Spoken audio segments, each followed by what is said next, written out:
আল্লাহ রাসূল সাল্লাল্লাহু আলাইহি ওয়াসাল্লাম আয়াতুল কুরসি পড়ে ফু দিতেন নিজের গায়ে। সূরা ইখলাস, সূরা ফালাক, সূরা নাস তিন কুল পড়ে ফু দিতেন। সূরা ফাতিহা পড়ে ফু দিতেন। এগুলো পড়ে হাত দুটো মিলাবেন, হাতে ফু দিয়ে মাথা থেকে পা পর্যন্ত মাসে করবেন। It's a protection from your Lord.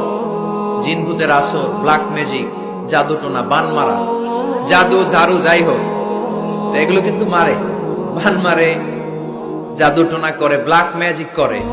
এগুলো থেকে আমাদের সোনামণিদেরকে আমরা প্রোটেকশন করাবো কিভাবে? ওদেরকে শিখাই দিব। সূরা ফাতিহা পড়ে, আয়াতুল কুরসি পড়ে, তিন কুল পড়ে তুমি হাতের মধ্যে ফু দিবা। ফু দিয়ে মাথা থেকে পা পর্যন্ত তুমি নিজেই মাসেহ করবা। তোমাকে প্রোটেকশন দিবে কে? আল্লাহ রাসূল সাল্লাল্লাহু আলাইহি ওয়াসাল্লাম বলেছেন, মান ক্বারাআ আয়াতাল কুরসি দুবুরা কুল্লি সালাতিন মাকতুবাতিন লাম ইয়ামনা'হু মিন দুখুলিল জান্নাতি ইল্লাল মাউত।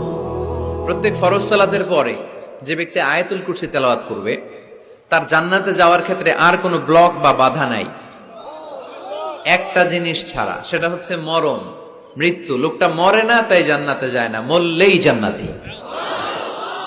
এজন্য আজকে থেকে সূরা ফাতিহা বেশি বেশি পড়বেন তো।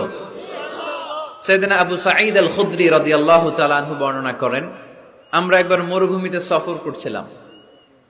হঠাৎ দেখলাম মানুষের জটলা ডিঙ্গিয়ে ভেতরে যেয়ে দেখি এক লোক শুয়ে আছে, আর অন্য লোকেরা মন্ত্র পড়ে ফু দিচ্ছে। উল্টা পাল্টা মন্ত্র পড়ে ফু দেয় না? সুমন্তর সু, কালী কুত্তার গু।